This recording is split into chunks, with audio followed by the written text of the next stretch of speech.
My mind is set, my grind is set, my heart on ice is cold. I'm only here to even a score. Whoa. My mind is set, my grind is set, my heart on ice is cold. We down right now, but did it before. Whoa. See from here we going up. Made the call, I shown up. Now the game is sewn up. Say my name is blown up. We up, we up, we up, we up, we up, we up, we up, we up. See from here we going up. Made the call, I shown up. Now the game is sewn up. Say my name is blown up. We up, we up, we up, we up, we up, we up, we up, we up. What up, Night Nation? It's your boy Roger, and it's another episode of the Knighted Ones podcast, number 106, in fact. So thank you for joining us. So welcome to everyone who's joined us this week. We'll talk about that a little bit later in listener love. But for this week, we got a lot to talk about.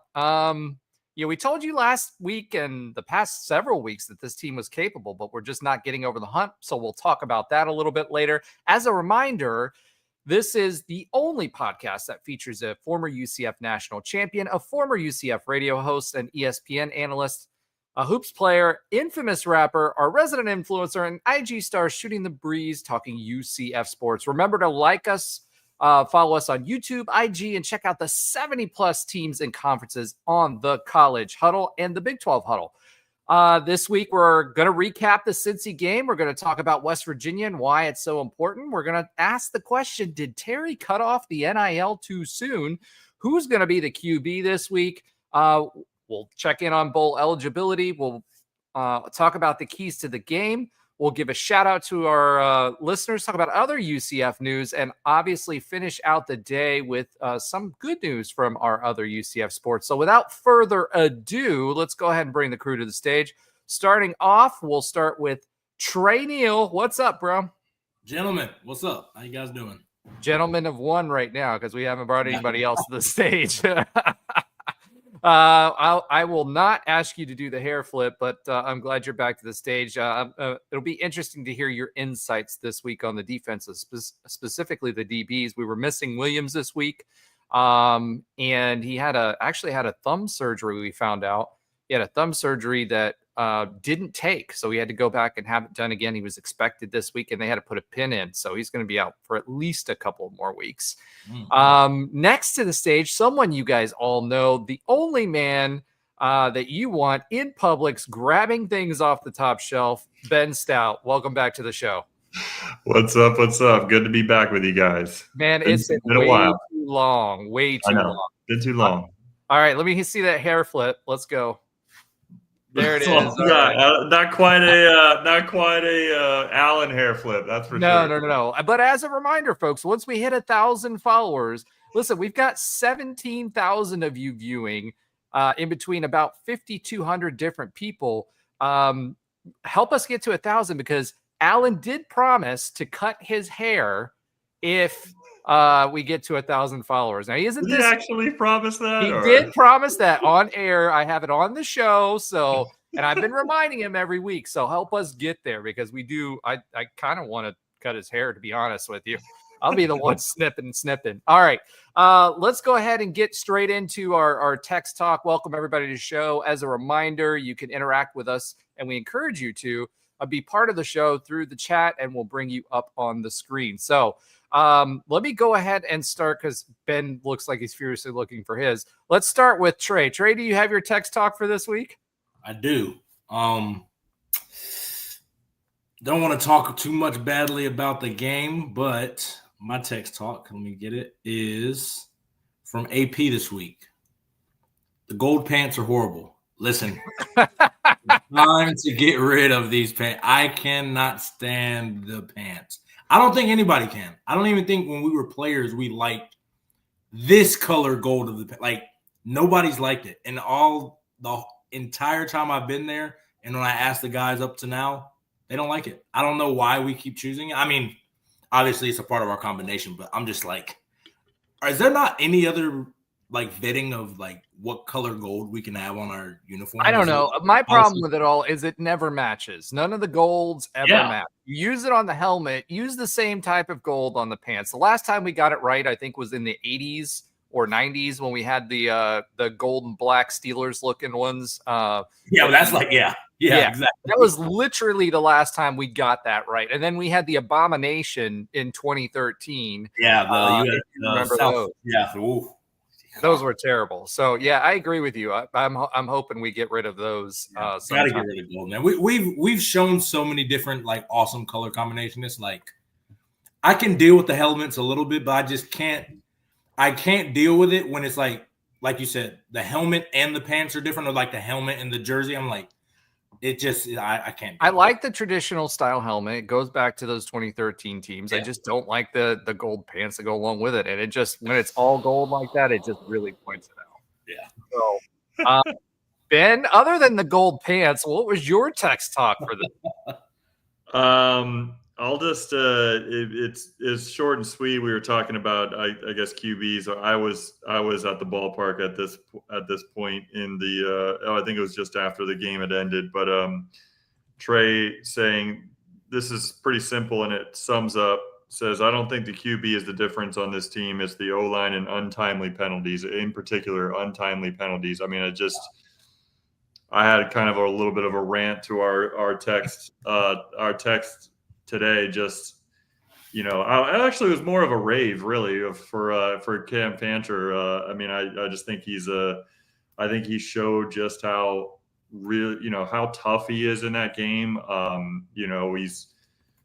He's playing the cards that he's dealt basically. I mean, he's not. I think we all agree that TJ is the more talented of the group of quarterbacks. But man, I can't see how you watch that performance by Cam Fancher and just not just at least appreciate him as a leader for sure. Like, I mean, he's a super, super tough guy.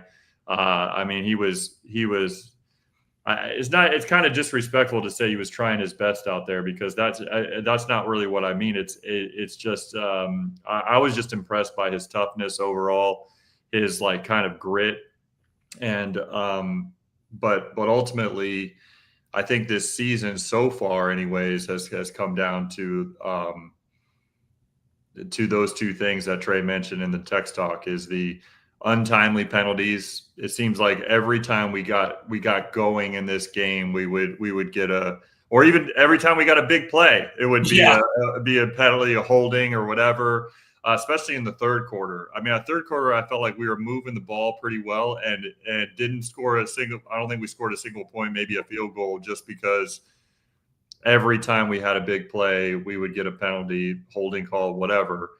And then just the O-line just hasn't been good enough. I mean, we've had a really, really tough year, a lot of circumstances around the O-line for sure. But at the end of the day, they just haven't been good enough to compete in the Big 12. And that's been an issue for a little while.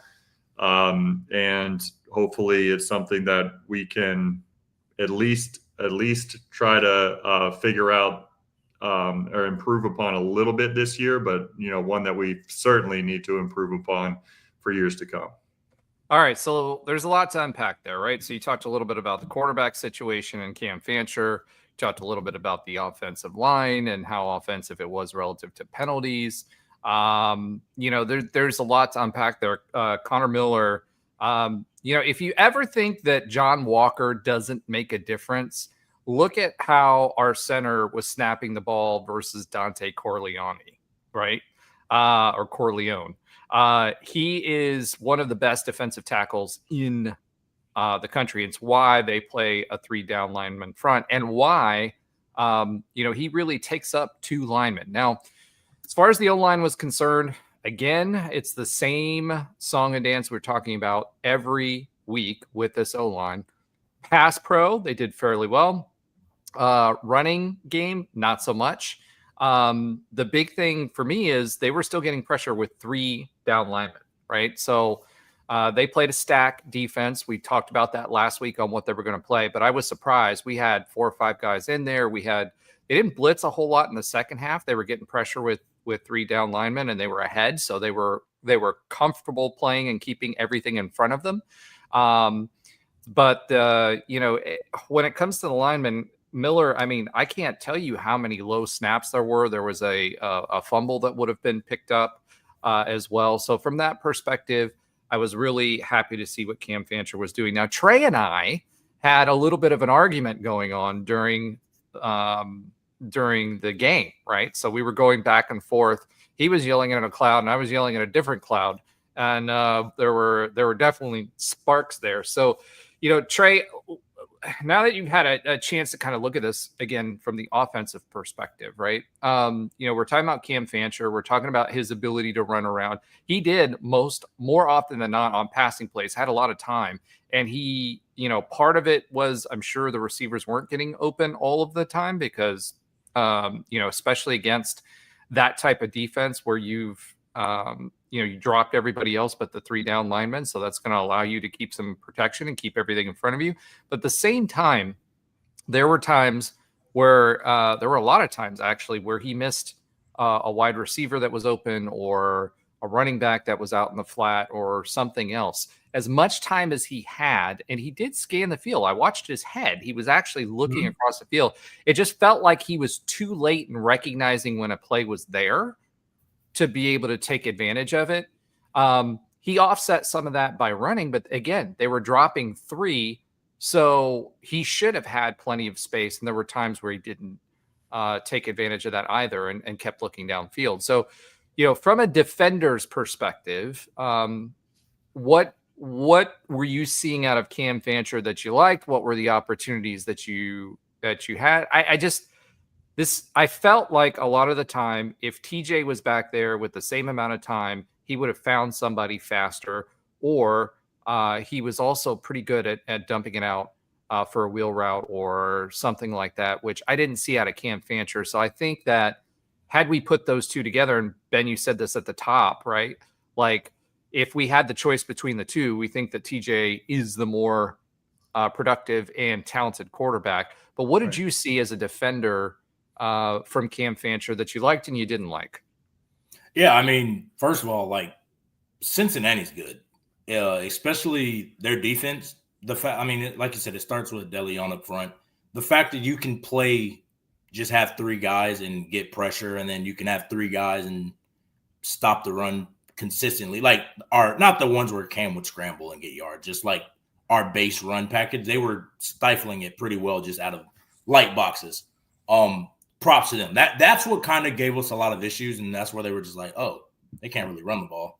Let's just drop 8 every time and make Cam make perfect throws. Which, again, he's a solid quarterback, solid college quarterback. So most of the elite guys, upper tier guys, are going to shred. If you drop 8 and they're going to shred you, and that's kind of what you're talking about with TJ. He's shown that in the past he can make some of these tight window throws.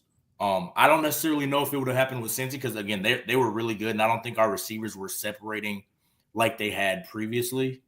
I don't know. I mean, there was that one pass over the top that he short-armed it where he had to come back for it. And like, there was things several. Like that. Your receivers have to help you. I think I said that. Like, yeah, it was underthrown. We all admit. And Cam's arm isn't, it's not TJ's for sure. Yeah, it's not TJ. It's not that. But on some of those plays when the ball's underthrown, like the experience, and this is where I kind of chalk up, like we're just a young team. Whether we're, redshirt sophomores, juniors, they've been here 2-3 years. They don't have a lot of game experience. And a lot of our playmakers on offense are freshmen, sophomores. Those plays, you just come back, jump up. I mean, this is what Traquan Smith his UCF career was. If you underthrow the ball, you turn into a basketball player, Ben, and you go get the rebound. And I'm telling you, 99% of the time, if you jump first, the DB is going to panic, and that's where you get those pass interferences on underthrown passes. Well, there were a couple of pass interferences that should have been called that didn't get called. Yeah, the one he underthrew. One early on in the fourth quarter that was. Yeah, that one was bad. That one was bad. That was terrible. Yeah. But that one he underthrew, Roger. Like the receiver has to help him in the sense of, I made a bad throw, but just bail me out by getting the PI. And he's trying to still catch it without jumping, and they're not going to call it. That's just the refs are taught not to call that. But yeah, I mean, like Cam made good throws.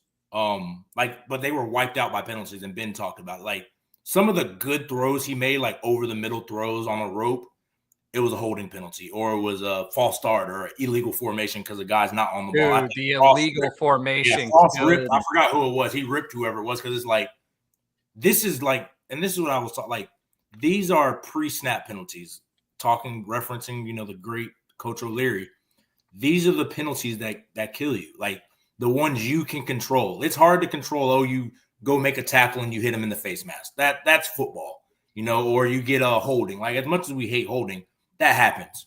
But like not lining up right, false starts, like those things are what kills you. It kills the drive, which in that turn, when you're playing these really good teams, killing the drive can kill the momentum, which kills the game. Like that's how competitive of a conference we're in. We're not in the AAC where we can, it's fine. Like, no, these teams are playoff caliber teams. Like these are best of the best type of teams we're playing every week now. Margins are smaller, right? Yeah, exactly. So, and in those small margins, that's where you win and lose. And I referenced 2016 because it feels the exact same. Really good defense. Offense, we see the talent. I mean, we talk about the talent. Wade Charles, extremely talented. I forget who number 7. He's extremely talented. Miles Montgomery. Like, we have a lot of talented players. Marcus Burke, and then Taven Jackson. All these guys are talented, but these small mistakes is what ends up costing you, and we lost 20-11. And it didn't feel like Cincy was just amazing. Like they're really good, but it didn't feel. No, we should have beat them. We should have beat them. Same way with Kansas. We did the same thing against Kansas again. Yeah. Say K-State again, right? Like I said, I've been saying this every single week, right? This team is capable, right, of winning these games. The defense puts them in that position. This feels very much to me like Houston last year. Yeah. The same scores, a really, really good defense. And by the way, for those of you, and I'll say it again, right? I heard a lot of negativity about our defensive coordinator, right? And look how this defense has played extremely well. And remember, there was outside of the defensive line, right? Outside of the defensive line, most of these guys are new. Now the defensive back, we still lost a stud player on our defensive line too. So I mean, he's done a great job. Alex Grinch has done an amazing job with this defense. What I don't understand is our defensive backs. Like Antoine Jackson was terrible. He's been terrible. He was a 4-star. He was expected to play really, really well. He was highly recruited, went to ECU his freshman year to follow his girlfriend, came here, and he just plays so undisciplined. He got burned on that one. That was bad. Lazy in his coverage. That was bad. Yeah. So we made that one guy Caldwell look like a super NFL player. Yeah, I mean he's got an NFL training, that's for sure. He definitely made him look every bit of it. Yeah, like I didn't hear anything like, "Oh, this guy is just a monster on the outside." It was I did call him out, but remember, this was the other guy from Lindenwood that transferred, right? So we got one, and they got one from Lindenwood, and it looks like Caldwell is playing a little bit better, But to your point, right? Again, dumb mistakes lose games, and we talk about it. Typically, it's 2 to 3 plays that you lose. Now, we protected the football well. We were 7 of 18 on third downs. We were 50% on fourth downs, right? We had 25 first downs versus Cincinnati's 14. We put up 413 yards versus their 306. So we put out more yards. Passing, we gained them passing 222 yards to 191. Now, difference being 4.5 versus 9.1 per attempt. We threw the ball 49 times this game, which is absolutely crazy. But at the same time, we also possessed the ball 39 minutes out of 60. So almost 40 minutes out of 60. That's 2/3 of the game.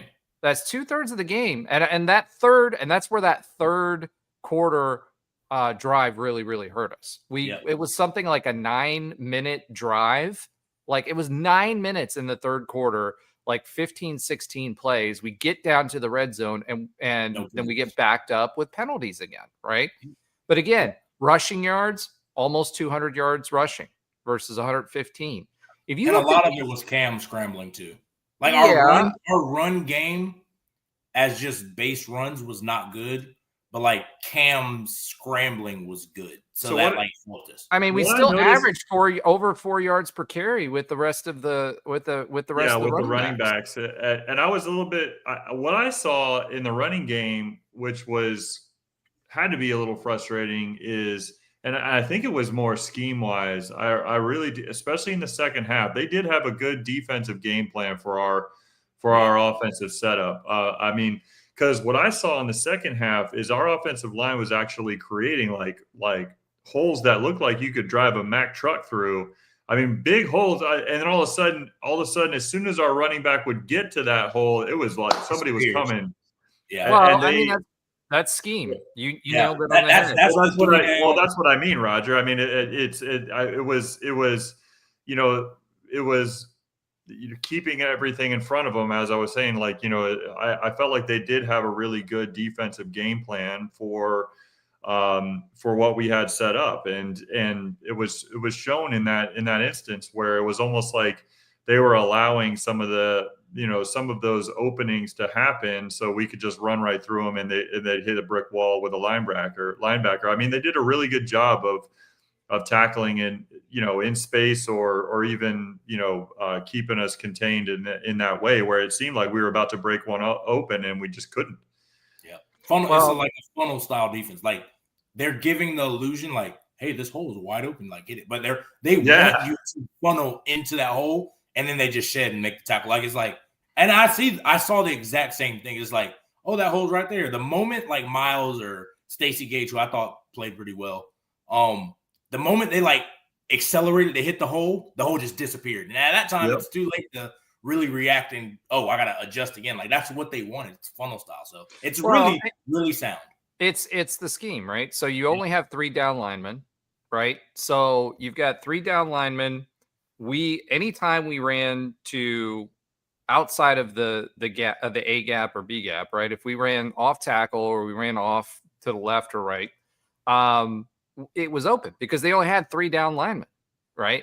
But that leaves more linebackers back there to plug and their speed, right, to be able to get to it by the time the play develops. Because remember, our guys, when they're running, they're not up at the line of scrimmage. They're about 5 to 10 yards back behind the ball. They get the ball. That allows the blocks to let them get ahead of steam, right, while the blocks develop. By the time the blocks develop, those linebackers on the other side have enough time to recognize the play, come down and fill the gap. And they don't have to guess as much on which gap they need to fill. Like the linebacker's job, right, is to figure out, especially middle linebacker. You hear us talk about scraping the defense, right? I played middle linebacker and or scraping the gaps. What that basically means is the linebacker comes down and he's following the play to try to figure out which gap that running back is going to go through, right? And then fills that hole. When you have a scheme like this, you have more linebackers and DBs back there that can come down, and depending on what you're playing on out of that base defense, if you're bringing a DB down or a nickel down or whatever it is that you're doing, it gives them enough time to get out to come down as the play develops to go ahead and fill that gap, and it limits it. When we got to the second half, especially, they didn't care. They were already ahead enough that they just wanted to make sure that they kept everything in front of them, right? And that's what they did. And we still moved the ball. We were able to move the ball in this defense. It wasn't great. It wasn't a great defense. I mean, we still put over 413 yards of offense on the board. If I told you we had darn near 200 yards rushing and 400 yards of offense, you would think that we would win this game. But see, that's where I always say, like, the great Bill Belichick, and even though he's terrible right now, the way he's always coached defense, this is kind of what Cincy was they're going to let you win in between the 20s. Once you get in the red zone, they're shutting the door on everything then, because they're like, there's no more space to do it. We're going to get to play tighter coverage and make perfect throws. And that's why you look at our red zone stats, Roger, they're horrible. We marched 9 minutes. Then for penalties help, but when you can't move the ball in the 20 and score, which this is what we've had an issue with all season. Once we get into the red zone, last season too. Yeah, we can't score, and that's what they're like. You know what? We moved the ball. Well, it was for a different reason last year, though, right? So last year we had big plays that popped off, right? That was our whole offense. We'd get chunk yardage with plays. Yeah. And the problem is when you shorten the field, you don't have the ability to get that because you got more defenders covering less space, right? So now this year it's different. We just don't have the line. I mean, we don't. That's the truth. That's the problem. That's the truth. That's 100%. You've got to move guys. What I like though, and this is, we were talking about adjustments. What I liked this week, and I don't know how many of you picked this up, but we actually had a backup offensive tackle that we replaced a tight end with on power running plays. Fix the line, right. Yeah. So Scott recognizes the same thing we do about the offensive line, and he is trying to make adjustments to make up for the fact that our tight ends aren't getting pushed and our own linemen aren't. So we're basically getting an extra offensive lineman out there on these power plays or these short yardage plays, right? I think it's smart. I think he did a good job doing that. That was an adjustment, but we are making up in the red zone. We are making up for an offensive line that isn't up to the task and being able to run the ball. And when you're within the 20-yard line in the red zone, we talked about this last week, Trey, it shortens the field. And when it shortens the field, that means you've got to get that pass out of there quickly. Yep. You play a zone defense that's compressed, right? And so you have less windows because there's more bodies in the throwing lanes. There's only so many. There's no more deep shots you can run, and there's only so many route concepts with 20 yards that you can run as an offense. So what you either have to do, either my guy's just better than your guy, which over the years it was Traquan Smith, Rennell, Speedy All, Shad Perriman, Marlon Williams, Gabe Davis. We had that luxury, even Javon Baker at some points. We've had that luxury. Right now, we're figuring out who is that, you just have to make a play in this situation. Or if you can't do that, which that's fine, you've got to have an O-line that can move guys, and you can create your own yards, create your own offense in the red zone. And right now, we don't have either, which is why our struggles are what they are. The field condenses, the zones get tighter. So the only way to beat it is either your quarterback, which we've alluded to. Neither one of them are, amazing. They have to make high-level throws, which they haven't shown to do that in this situation yet. Or you just have to have better guys and better offensive linemen. And we don't have any of it. So we don't have the wide receivers to make up for mediocre quarterbacks. And I don't think TJ is mediocre. I think he's above average as far as a quarterback is concerned.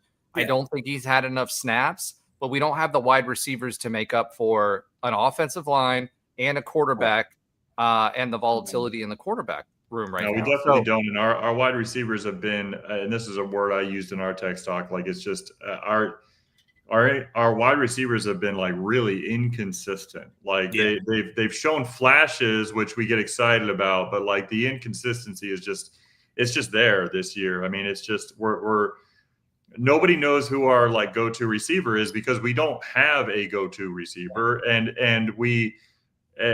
there'll be flashes of brilliance during the games, and we're like, wow, okay, that guy's really talented, and then all of a sudden that same person will miss a block or drop a pass or run a route wrong or whatever it may be, miscommunication with the quarterback. And it's just, we don't have reliability at that position. It was something that before the season started that was a big question mark, and it still is a question mark halfway through the season, essentially. So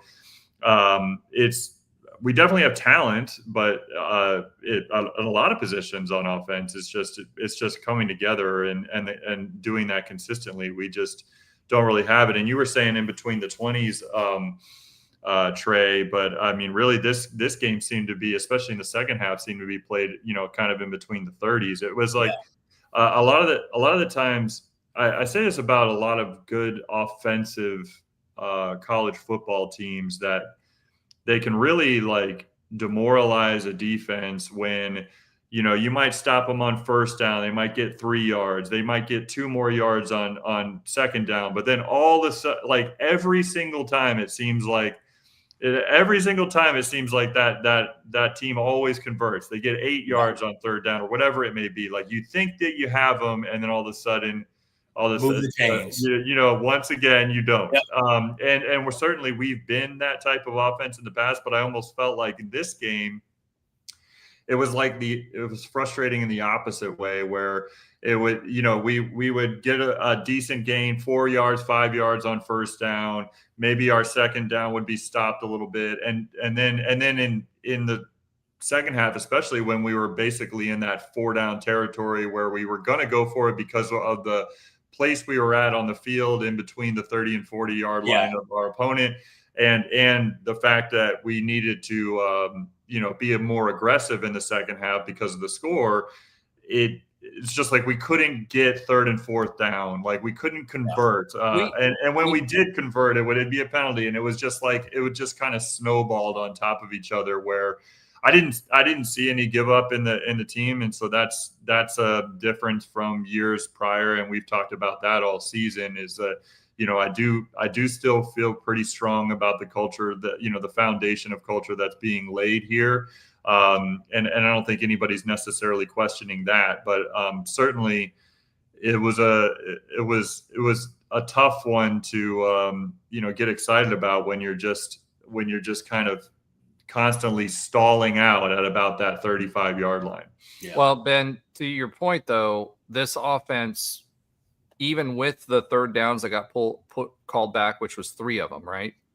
They 3 of them, right? Yeah. They were 39% conversion rate for third down. It would have been well over 40. It would have been like 43, 44% on third down. So we were converting the third downs. And anytime you get over 32 to 34%, you typically, if you get close, 40 is really the magic number. If you get to 40% on third downs, then you're usually going to win that game. Because provided that you don't have statistically, this was a weird game though too. It was just a strange game. All of them have been. We've outgained. Yeah, you're right. We've outgained everyone. We just haven't been able to score. We've won every category that counts. That's how you win. Points. At the end of the day, that's all that matters, right? How many points do you score, not how many yards? Which, again, I'm not mad at it, because, again, I would much rather this offense than just relying on chunk plays all the time. I would much rather have an offense that has a semblance of, we can build off of this, not just, I hope RJ Harvey strikes for a 90-yard wheel route, or we find a play leak. Like, I would much rather that. And we fix, how can we turn these no points or field goals, which our field goal kicking has been great this year, by the way. Shout out to our kicker. Turn these field goals into touchdowns, because that changes everything. That changes how other teams play you. That changes how the dynamic of the game. Like, towards the end of the game, like you said, Cincinnati's like, you guys are down 17 points. Take all the 5-yard, 6-yard passes in front of you. We're just going to tackle. Take the 5-10-yard scramble. We're just going to tackle. The clock's going to keep running. You don't have time to do this. 3 more possessions. Well, hold on. Let's talk about that too, because in the fourth quarter, I was getting a little frustrated because the pace that this team was going at was almost like they gave up. And by that, I mean, we weren't running any hurry up. We weren't running to the boundary to get out of bounds. We weren't. There was no 2-minute drill with 6 minutes left or 8. I think we got the ball with 9 minutes left in the fourth quarter, and there was no sense of urgency whatsoever. None. Zero. We were still huddling. We were getting up to the line and getting the ball out within 5 or 6 minutes. Like, I don't understand, especially after we got under 4 minutes, why there was no sense of urgency there. I mean, it was 20-11 is what it ended up at, right? And if you look at it, and I want to say this too, when we're talking about the penalties, that 70-yard drive that we had ended up being a net 40-yard drive because we had 30 yards in penalties on one drive. One, right?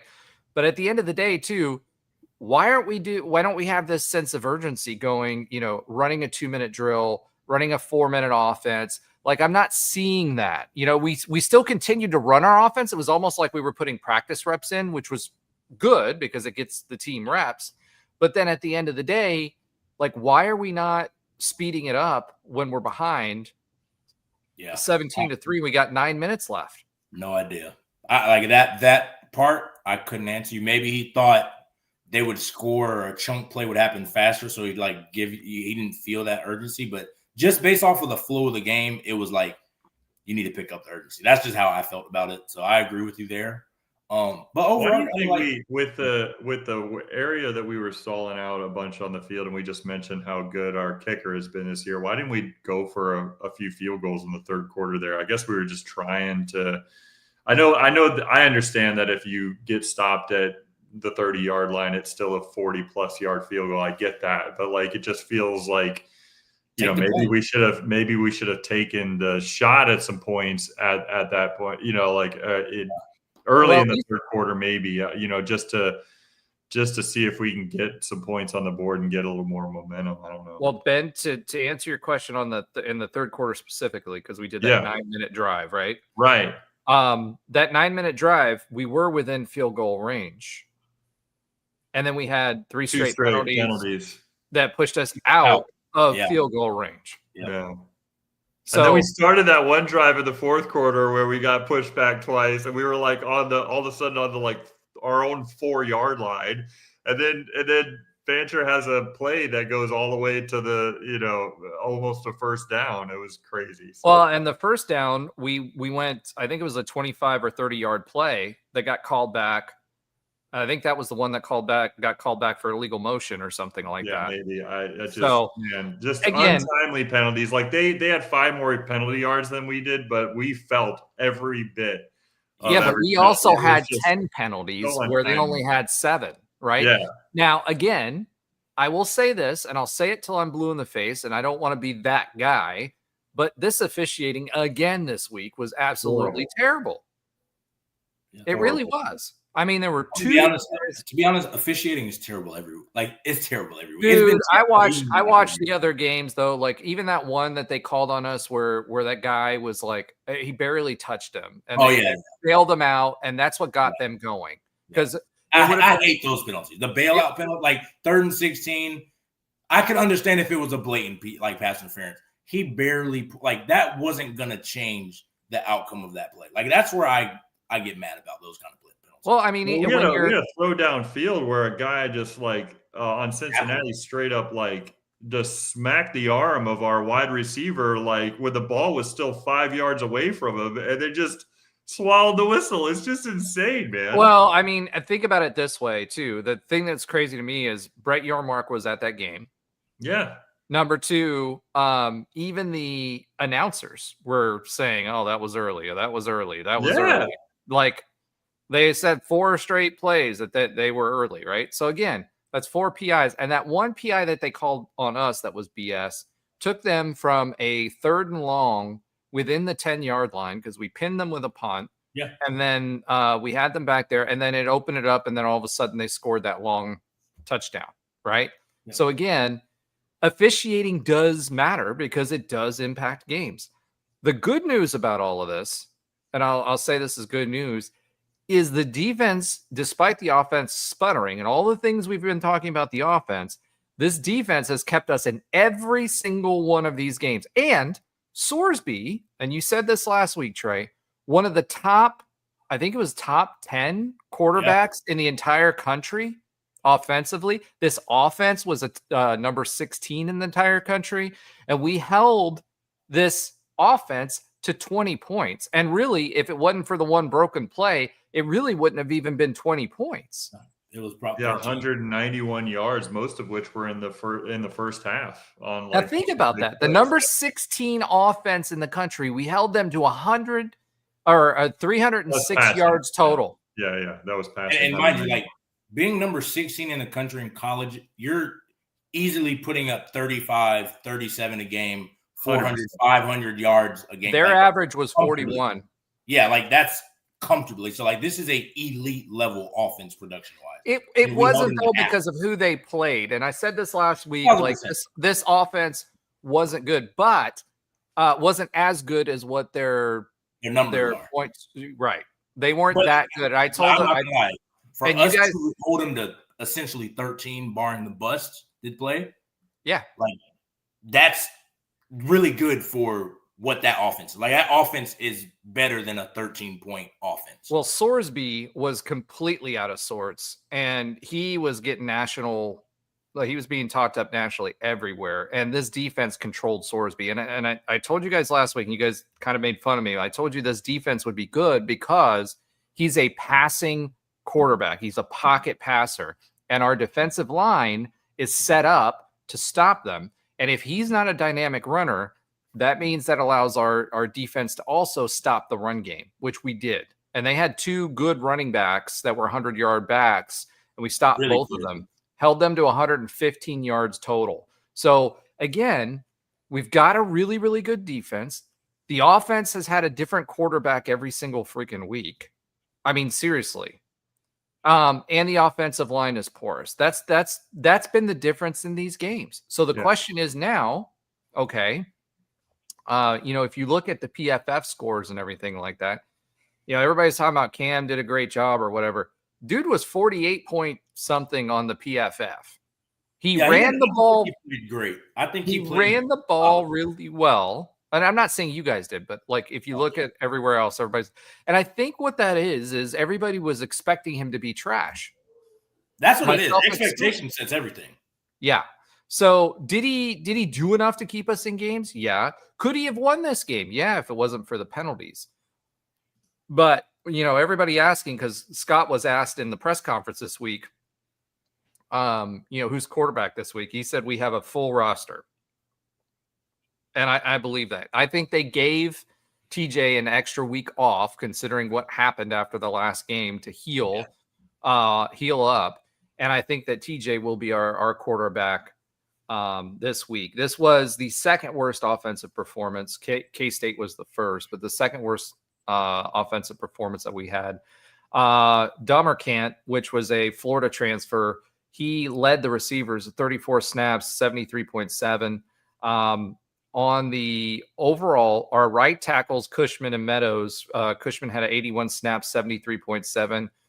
Connor Meadows, 71.9. Connor Meadows was the guy also that we were bringing in for the run blocking as well to get a little extra push. And then, pretty much everybody after that, Dwayne Thomas Jr. was 63.1. Rubelt, who got hurt in this game, and he was out, so he had to be replaced. So I don't know. We'll see what happens with the injury report on Thursday to see whether he's coming back. He was 62.2, so that's okay. Stacey Gage was 61. And then everybody else was in the 50s, which is below average. It's below average offensively. So Kylan Fox only had 1 snap this week because Dylan Wade came back. So the good news is we got Dylan Wade back. He was our top flight, our first choice as far as tight end was concerned. With TJ, he seems to have something going with TJ. He didn't get as many looks with Fancher. And he still led our team in receptions. Dylan Wade did. Yes, he did he? Yeah. Okay. 5 receptions, 55 yards, 11. So what does that tell you about the wide receivers? Yeah. Well, I mean, it does. I mean, you're right about that. I mean, he had 5 receptions, 55 yards, and DJ Black had 4 for 32. Marcus Burke had 3 for 33. So yeah. And as far as pass blocking was concerned for this week, we were talking about the blocking, right? Every single person who blocked, including running back Stacey Gage, right, was above a 65.4.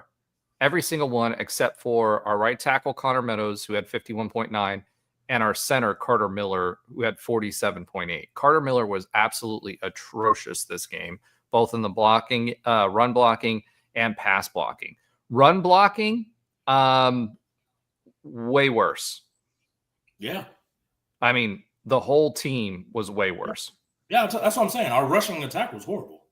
And by the way, a lot of rushing yards, but the base runs were horrible. It's just Cam, a lot of those plays like Cam running. Yeah. So they don't count that in the run factor. So, like, I was like, we can't run the football. And like you just said about our receivers, it's not like we have amazing receivers, and it's not like we had an amazing quarterback. So that's like all of our yards are when Cincinnati's just like, take it. We don't care. Wait till Yeah, it really was. It was like, Yeah. that one we'll throw we that don't away. care. Take it. You're like patting us on the head. Yeah. But that's the part, like, this is the part of, like, when you just look at the numbers, it tells one story, but as we watch and then you dive deeper into the numbers, the context of it, it makes a lot of sense. Like, we're not scoring when we get our chance to score, and we can move the ball as much as we want down the field because they're letting us do it pretty much. So yeah, defense. You saw that in the Kansas State game where you would like it seemed like the adjustments were just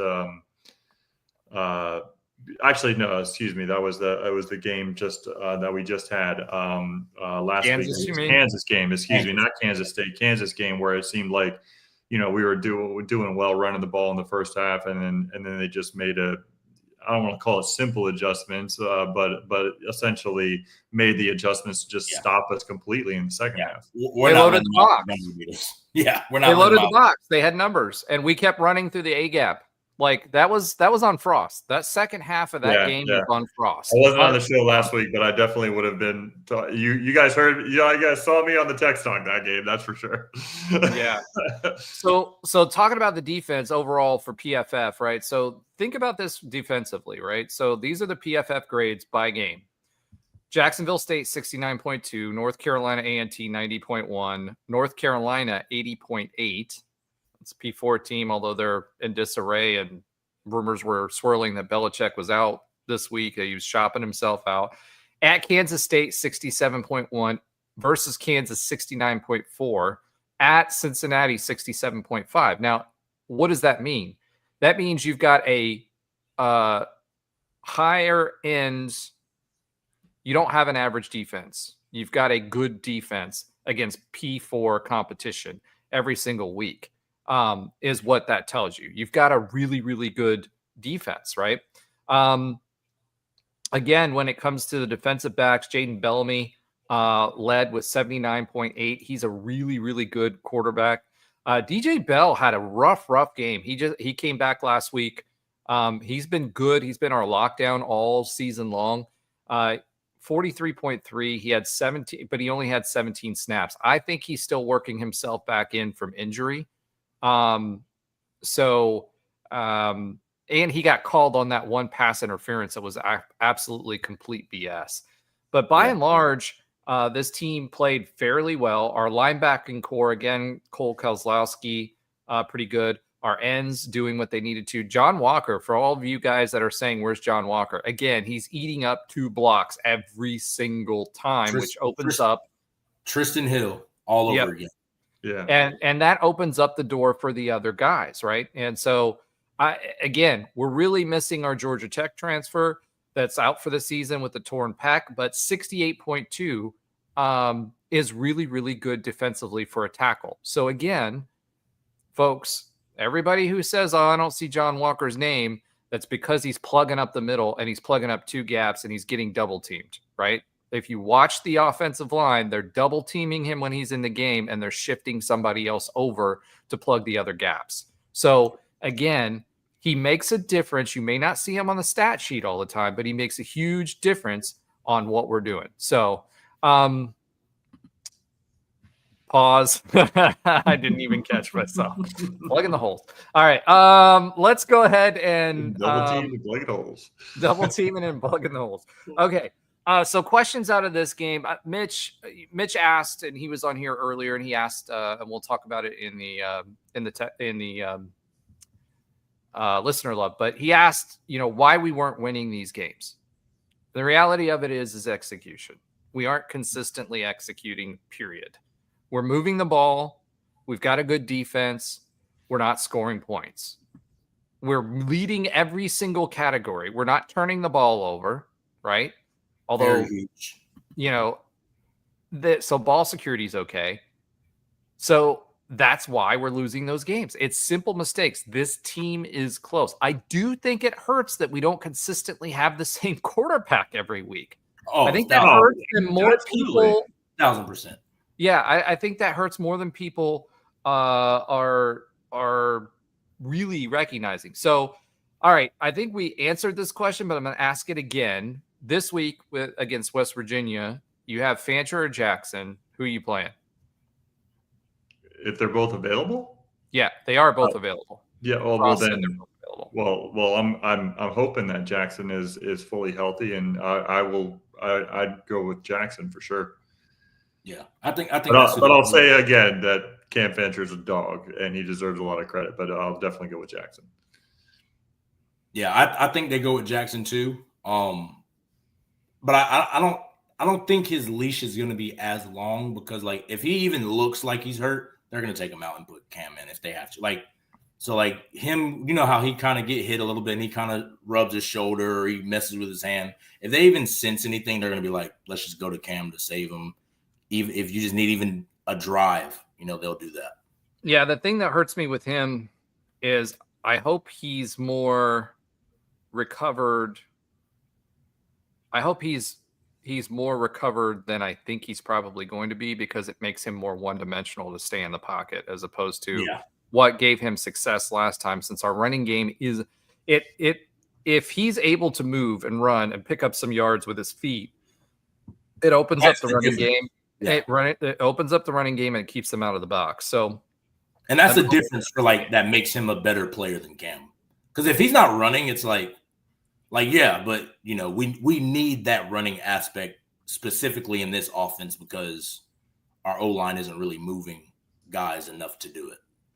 All right, let's ask the next question again. We asked it last week. Bowl eligible or not, Trey?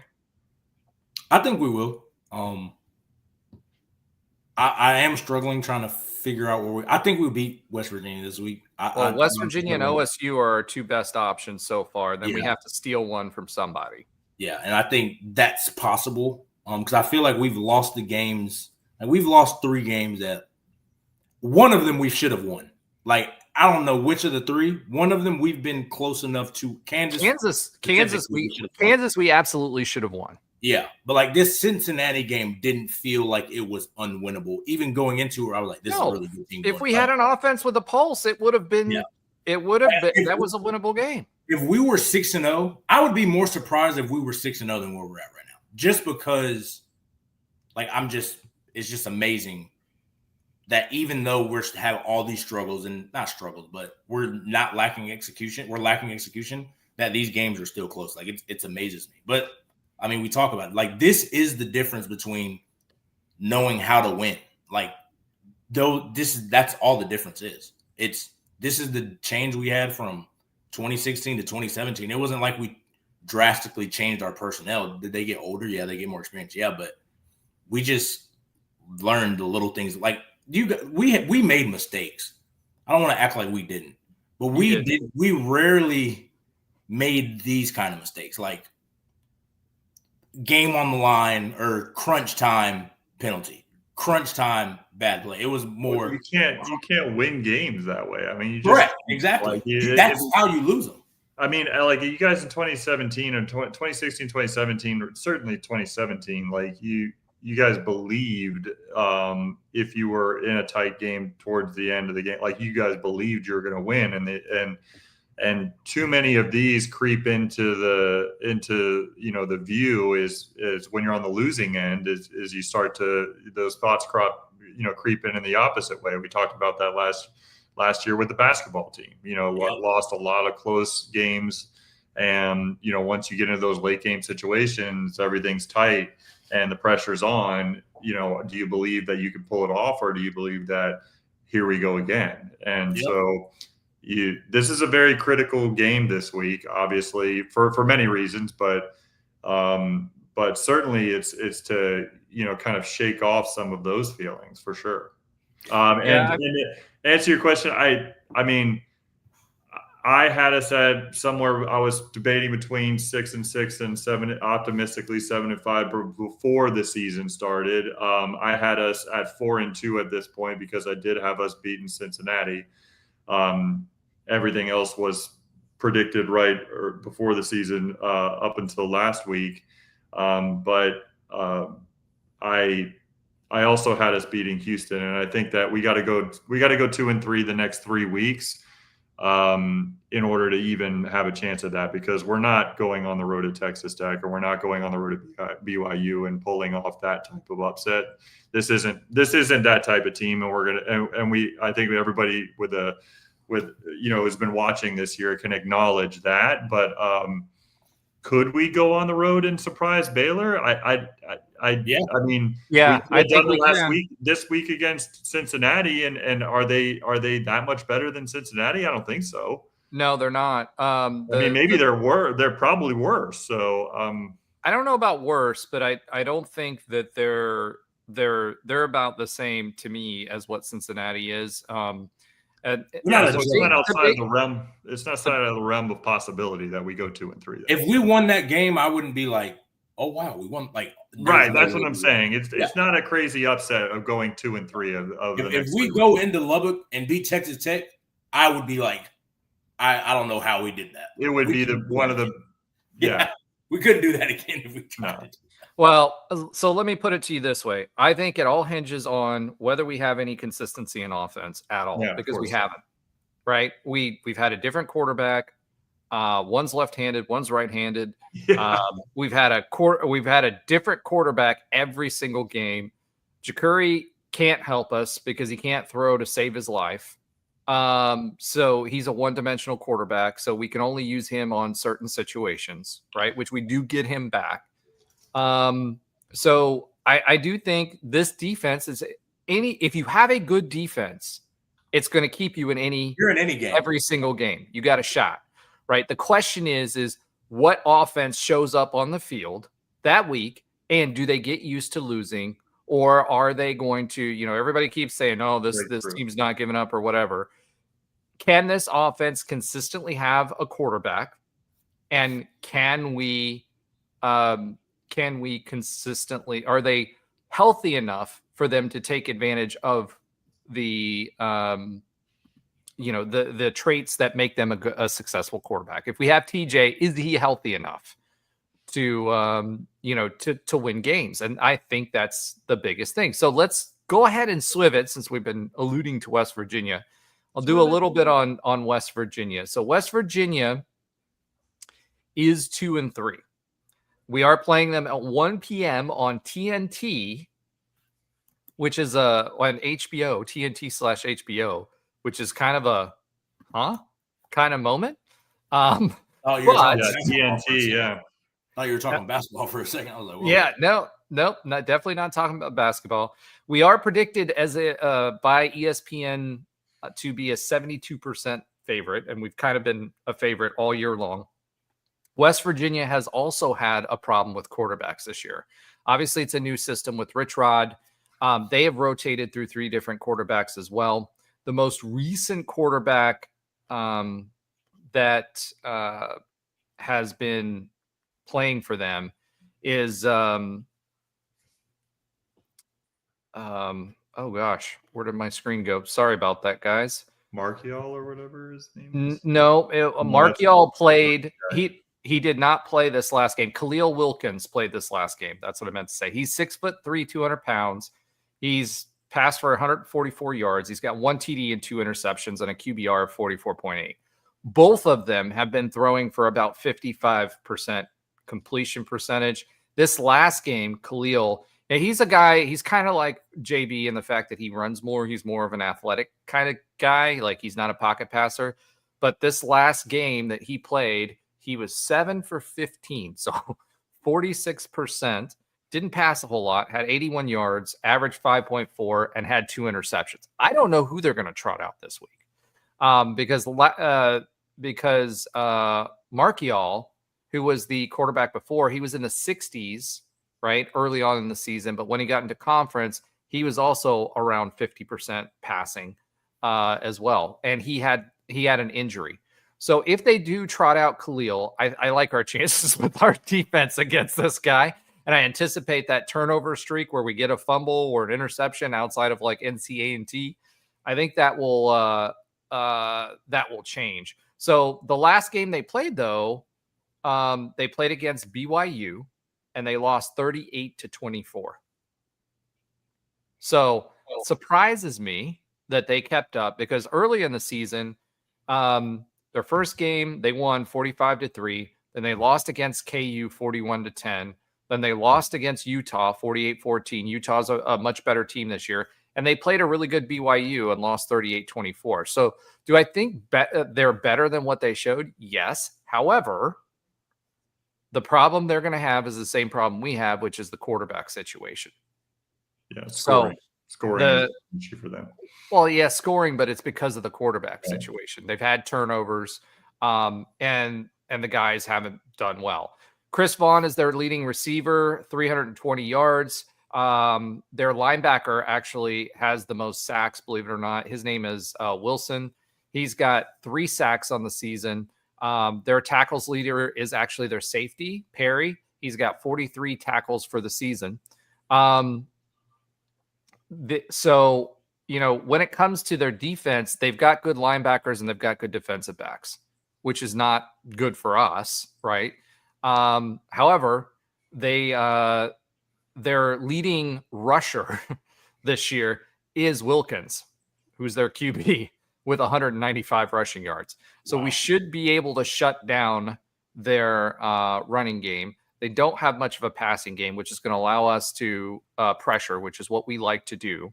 Their offensive line is not great. So as long as we maintain edges and don't let him and this year, Nigel Kelly, our guy Malachi Lawrence, even Isaiah Nixon, they've done a good job of maintaining the edges and not letting quarterbacks get outside of that. So with that, I expect us to be able to hold them to 3 and outs. They're not a very good offense whatsoever. We have a much better defense. The question is can our running game get established? Because they have some pretty good linebackers, right?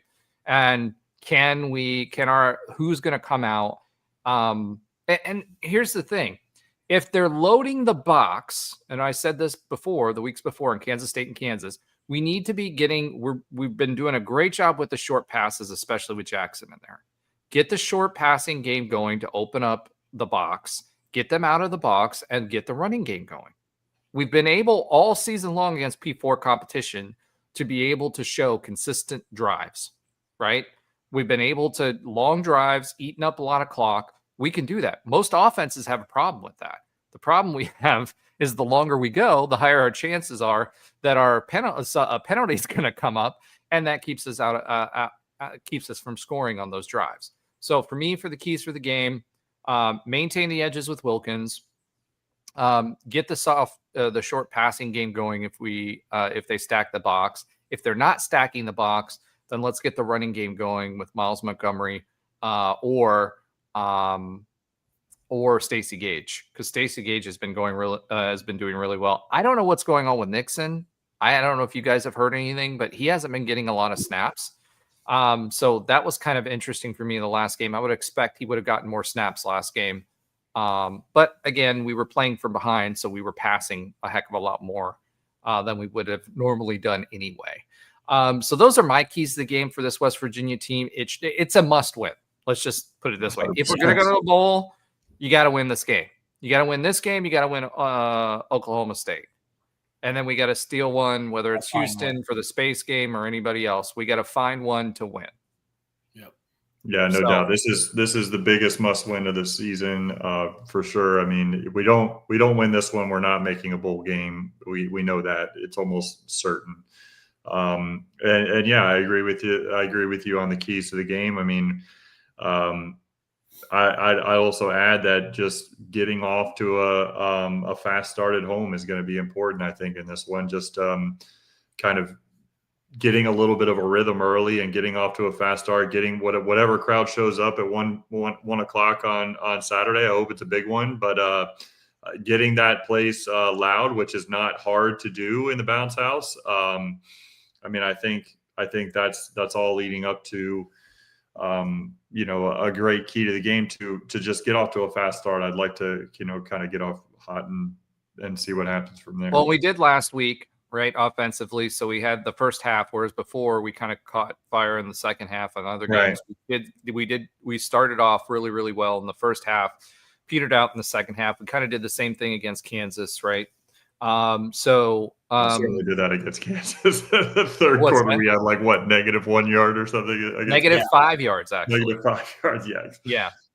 So I expect us to do that. So, can the receivers get open? And I mean, Trey, do you want to add anything to that? No, I mean, this is going to be, we're probably going to say this for the rest of the season. We need to start fast. We have to maintain our leads, and we're going to have to score to win. Like so far through 6 games, defense has shown up. They're not playing perfect, but they're playing really good, and they're playing good enough to win games. It's just, what offense are we going to get? What consistency are we going to get? Can we run the football? Like, we're going to say this the rest of the season. Like, we could take what we just said and for the rest of the week put this copy and paste. Yeah, because this is through 6 weeks, this is what we've come to the conclusion with our team. Defense is really good. Offense, talented in positions. Weakness on our O-line. Who's going to show up? How are we going to show up? Who's going to be our quarterback for that week? Yeah. And a lot of it isn't that's even been a that question literally every Monday press conference, unfortunately. Yeah, and a lot of it isn't that the quarterbacks are playing bad. It's just they're hurt, they get banged up, something happens. So, and right. This is going to be a really silly thing for me to say, but like, it's just, it'd be fun to see our defense, like how much better could they perform if the offense is clicking? Like, it's just like to have the ability to have in your ears. It's completely playing right. With a lead is completely different defensively than playing from behind, and even playing in a close game. Like, and it's really not just. It's not, to me. It's just not just about them playing with a lead. It's like it just having the feeling of consistency that you're getting from the other unit, that's got to be such a, it is interesting to see how much better this defense could be with that type of with a little bit of consistency coming from our offense. I would argue that the defense, okay, so the last 2 games, the offense has had these long drives and have been able to keep them off the field to give them a breather, whereas with K-State, they didn't. So I would say that we had a good enough offense for the defense to have that breather. However, you got to have the points to go with it, right? Yeah, you got to have the points to go with it because it allows you to be more aggressive on some of your looks, right? Right. So, or even just like an offense that you can be like, they can score. Like right now, it's like if we don't score over 20 points, we're going to lose. Like that's how the defense is operating. That's very different than, okay, let's go out there and ball, fellas, but just know like the offense can score. Like we can, if we have to get in a shootout, we could get in a shootout if we have to. But you're you never thinking won. less. You're thinking less. There's less just pressure playing. on you. You're making let's go make a play. Like that's you can tell our deep, because I don't think our turnovers are where we should be through 6 games. I don't know the numbers just from what I remember. We don't have very many turnovers. Yeah, and I think turnovers we had was, I mean, we've come close, right? But we've forced, I think, 3 or 4 fumbles we didn't get, right? Yeah. And we've had some interceptions. We forced a fumble for Sorsby in this game, and we didn't get that one. We almost did. And we haven't been as aggressive. Our DBs have been hurt as well, so we haven't been as aggressive with our DBs either. Yeah. We've been playing more zone with them and trying to get our defensive line to make the difference and get pressure and disrupt, right? So that's been our theme thus far defensively. So you're not going to get as many turnovers because they're not going to be trying to jump routes if it's them and a single high safety who's committing wherever they're committing. When we played, but that's what I'm saying. Like it's definitely tied. But you had an offense where you had the confidence to be able to do that. Yeah, we literally we were like, listen, if you see we game plan like, okay, these are the plays, we're jumping this route. If we get beat, we get beat. But they're showing 85% of the time they come in this formation. This is the route they're running, and this is where they throw. I'm playing I'm playing the odds, and we all played like that. And like I said, 85-90% of the time we're right. The other 10% of the time, people are cussing us out saying we suck, because we get beat. That's how they're like they can't. Also, you're like, who cares? Because Mackenzie's about to take. Correct. Like they're gonna get the ball right now. Yeah, exactly. And they can't play like that because look at that first drive or the second touchdown. It's like you can't get beat on the game. You can't give them touchdowns because it's like we don't know if our offense is going to be able to match that. That's and it sucks. It's playing definitely defense. not complimentary football right now. Yeah, and it sucks playing defense like that. I mean, it's complimentary it's complimentary in the sense that we're able to keep the defense off of the field, so they're not gassed, which is good. Oh, yeah. At least the last 2 games they haven't been gassed, right? The games before that, a little bit different for Kansas State, but for this game in the last 2, they really haven't been gassed. They just need, and when people say that they don't have the turnovers, it's like, guys, think about the games that we've been playing in, how tight the scores have been. You take less chances when that happens. You You have to keep everything in front of you. Yeah, I also think that, I mean, not to go back to Cincinnati too much, but it's like it also makes that defensive performance, especially in the second half, kind of more impressive on UCF's standpoint because we did go down early, and we went down early on plays that we were kind of taking chances and got burnt, and so it's like. And we weren't scoring offensively either. So it just kind of makes the situation that they were put in, although they, like you said, Roger, I mean, obviously our offense had the ball a lot. So they were healthy on that standpoint, but it makes that defensive performance, in my opinion, against a pretty good offense that much more impressive. And so let me put it to you this way. Our offense was able to keep their offense off of the field, which was good. However, our defense held Sorsby to 57%. 57% completion percentage. This was the top 10 quarterback, and I think it was number 2 or number 3 in the Big 12, and a 55.7 QBR. Yeah, I mean, it was a very impressive performance, and again, I mean, Grinch deserves a lot of credit as well as the players for executing, especially the line. They held their running backs to 48 yards and 36 yards respectively.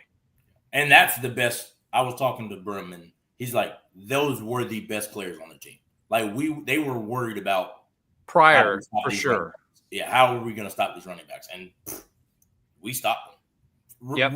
Respectively to what they were doing. Like I think a couple of weeks before, they ran for 250 combined. Oh yeah, yeah. Like they had a good running game. They had a good running game. Again, defensively, I'm not so much worried. It's just what the offense is going to do. All right, I'm gonna get off of that topic a little bit, and I do want to ask you this question because this has been a topic of conversation all week in Night Nation. We talked a little bit about NIL last week and its effects on and what the changes were and how we were going to be positioned going forward. But I do want to ask you this. Did Terry pull the ripcord on the Kingdom too soon? And the reason I ask that is this. We brought it in-house, right, in preparation because of everything that was happening with the house. And at the time that it was going through, NIL was more locked down as far as, we still have the $600 limit that has to go to the NCAA, although there have been Power 5 guys in the media, head coaches in the media, talking about how there are a lot of teams that aren't adhering to that even now. But did he pull it too fast? And the reason I'm concerned is we built up a lot of equity with the Kingdom. We brought it in-house. We changed the name. Now it sounds like any other random scholarship fund that's out there for UCF. It's like competitive excellence, whatever. Nobody knows what the heck that is. We did not do a good job of migrating those folks over. So the people that were already contributing, because you had a lot of people on the Kingdom that were contributing $50, $100 a month, $200 a month automatically out of direct deposit.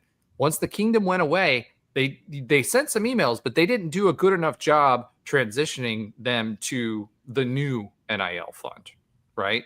Part of it is because Terry's trying to push for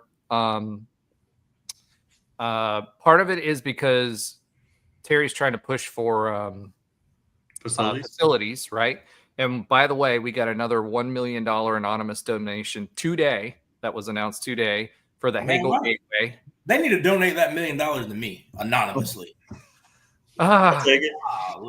I think we'd all take it. But so again, another $1 million donation that went towards the facilities, which is great.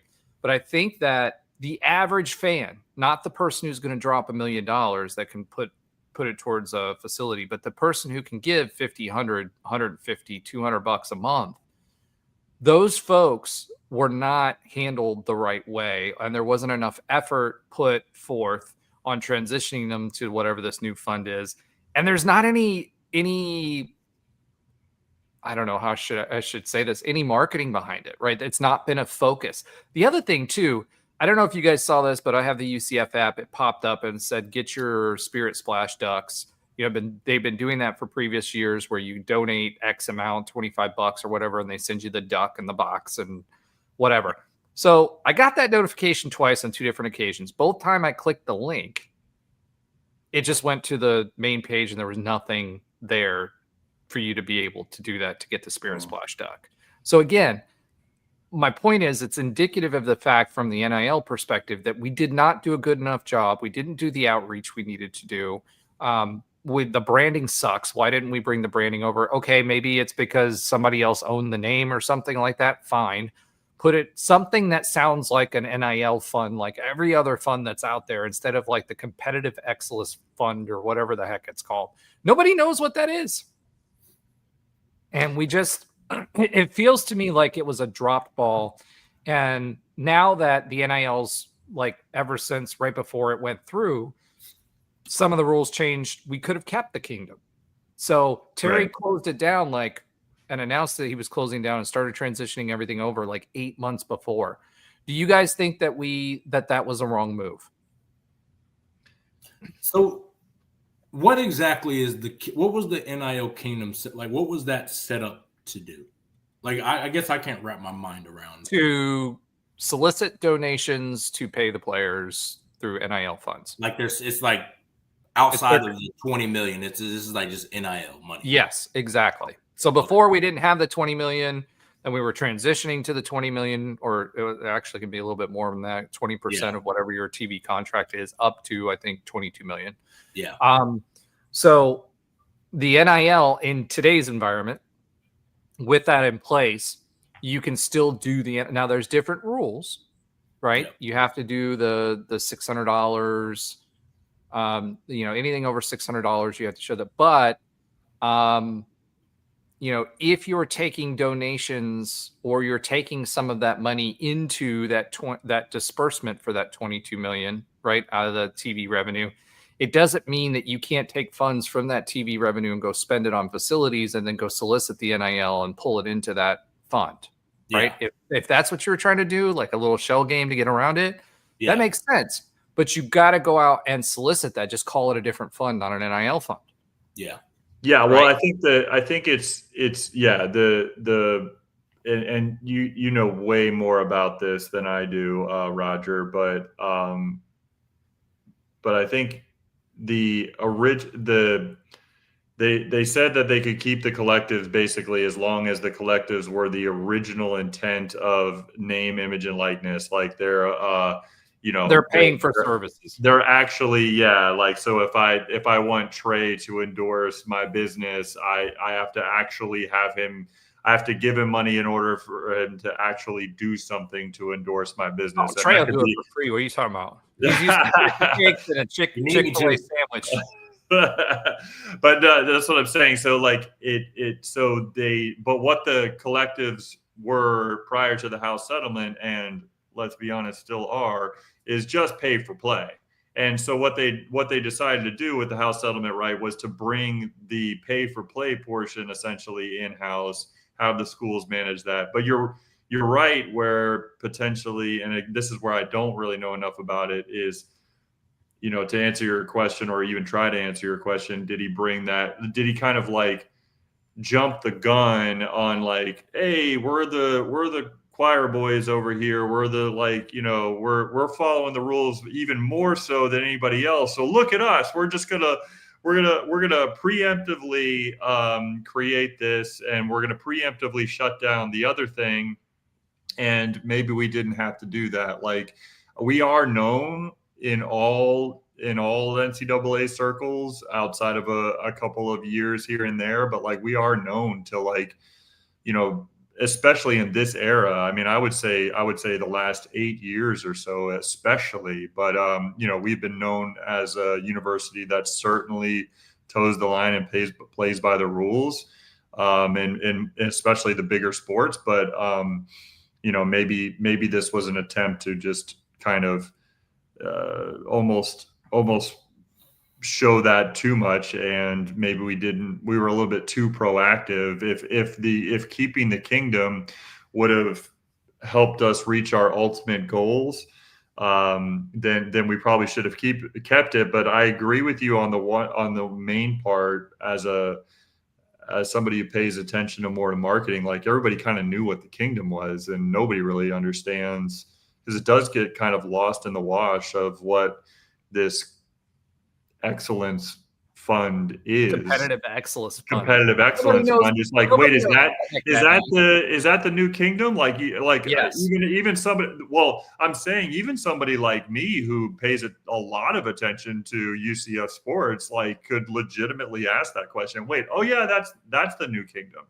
And it's like, wait, no, like, there shouldn't be a question of that. Like, there shouldn't be a question at all. Like, we should know where these, there should be some branding behind it. And if the management, it shouldn't be another university level, like, naming convention, right? Like every other scholarship thing out there, right?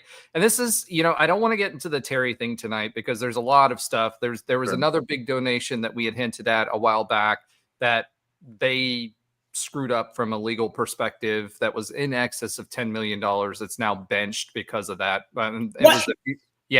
Field naming rights.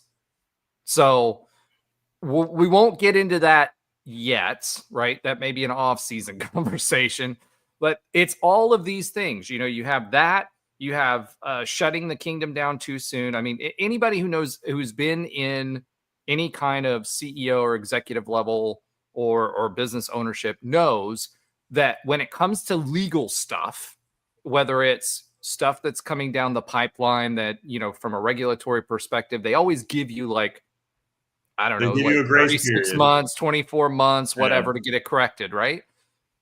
You don't make a decision like that 8 months before even the House settlement was final. Agreed. It wasn't even final, let alone from the marketing perspective. And that was the second point I was making, is you call it something that nobody knows what it is, when it's something that you're trying to, push, solicit money. And we're not pushing it. And we didn't do a good job on the transition. I didn't get any phone calls from UCF saying, hey, move it over to the Competitive Excellence Fund. I didn't get anything. They sent a couple of emails out, and that was it. Yeah, and I remember interviews with Terry in the offseason. Again, I know that we don't want to turn this into a Terry show tonight, but, like, I remember interviews with Terry in the offseason or going into the football season where he was almost bragging about how proactive we have been. We're kind of not waiting on the House settlement. We're moving forward with this, this plan, and here it is. And but to your point though, Roger, if our donors aren't getting, they don't have the staff or whatever it may be, the transition team, to make that a smooth one and one that keeps the money flowing, that's a mistake. Our planning and our communication on every major change has been absolutely atrocious. You look at the fielding, the field naming rights thing, and I'll go into that in a little more detail at another time. You talk about this with the kingdom and the NIL. You talk about the fact that, we had those letters go out where you had season ticket holders who were giving up seats because they were told they were going to lose their season tickets. And even if they were going after the Ticketmaster people, cool, be a little bit better about that instead of threatening everybody that if you list your ticket. I didn't up my basketball tickets this year because I live in Santa Rosa Beach. You guys know that. The listeners know that. If I'm got to be worried about being blackballed from being able to buy UCF basketball tickets, guess what? I'm not going to be a season ticket holder. Right. I'm just going to go buy them off. I don't really know exactly what happened with that. Like, what was because I'm not a season ticket. Basically, they said there was a lot of people who buy them and then sell them, right? Just so that they buy them up or front. Even transfer them, right? Like, or transfer them. And they lose money on them anyway a lot of the time, right? But I did when I was a season ticket holder at football. Right. So at the end of the day, what ended up happening was they sent Like, this what's letter wrong out. with that, I guess? Yeah, like, what's wrong with that? Well, because there's a big movement in college football, and we don't have as big a problem as like Alabama does, right? Because of what people have to pay to be able to give the right to buy a ticket, right? What was ending up happening is a lot of these brokers were going in and buying up these season tickets and then reselling them on Ticketmaster. And guess where UCF resells their extra tickets? Through Ticketmaster, right? So there was this concern that we were losing a ton of money because people were buying our season tickets, then reselling them on Ticketmaster, which didn't allow UCF to do it. And we've had this vaunted wait list for however long, for season tickets. So basically, they sent out communication to everybody that said, essentially, if you sell your tickets online or you transfer your tickets, we know. And if you do that, then we're going to You do it basically often enough, like three strikes you you're can out be almost. blocked. Yeah. Or you can be blackballed. In other words, you lose your right to buy those season tickets. Right. And lose priority point. Like you lose your priority points and all everything. of that other stuff. Yeah. It's the whole reason I don't have season tickets for basketball right now. Right. I'm just going to buy them off the market when I'm in town. Whereas before, I didn't even care if I used them. I didn't even sell them all the time. I just let them sit, right? Or transfer them to somebody who was in need, or like donated them. There's places I donated them to. You can do it to military veterans organizations or police organizations. I did, or teachers like Seminole County. I did that through Seminole County a few times because my kids go to Seminole County schools, right? So he just basically, and there were a bunch of people who got emails saying, hey, you can't buy season tickets anymore. We're refunding you. Yeah, that's just you don't do that to a fan base like ours. Especially a fan base as fickle as our fan base. Like, it's not even as fickle. It's young, right? Yeah. It's young. Being young, you're fickle. Yeah, for sure. Especially when, again, there's some other entertainment options in the Orlando area. That's the beauty of. I've always said that's the beauty of Orlando, but that's also when you're struggling, whatever it is, can be your Achilles. Listen, it's not we don't have a 55,000 or 60,000 or 100,000 seat stadium right now. We will eventually. Not right now, though, right? So again, it's all of these faux pas adding up. And again, I know I spent 15 minutes on this and I didn't mean to. I just wanted to ask the question about the NIL thing from you guys and your opinion, because it's a topic of conversation for Night Nation right now. You guys all know what I think about Terry, and we'll go over some more of those issues that we have. And that $10 million donation, because someone on his team wasn't detailed, his lawyers weren't detailed enough on a contract, right, to make the right make sure the right language was in place, right? Like we said about football. On a $10 million deal. On a $10 million deal. I mean, that's a lot of money for anybody, especially a school like us. Yeah. So again, consistent failures. All right. Off the TMO, or as I like to call him, Timu AD. Let's go ahead and swiv it yet again. And let's go ahead and go to our pick your poison predictions for week 8 against West Virginia. Again, just to go over last week's results. The score was 20-11 Cincinnati. Allen had 31-20 Cincy, so he was off by 20 points. Ben had 28-24 UCF, so he was off by 21. Trey had 28-24 UCF, so he was off by 21.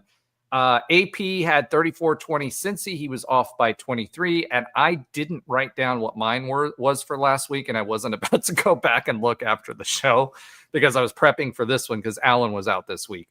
So I apologize. I don't have mine. You put 100 points. 100 points for Roger. That's what happened. Yep. He's way behind the 8 ball.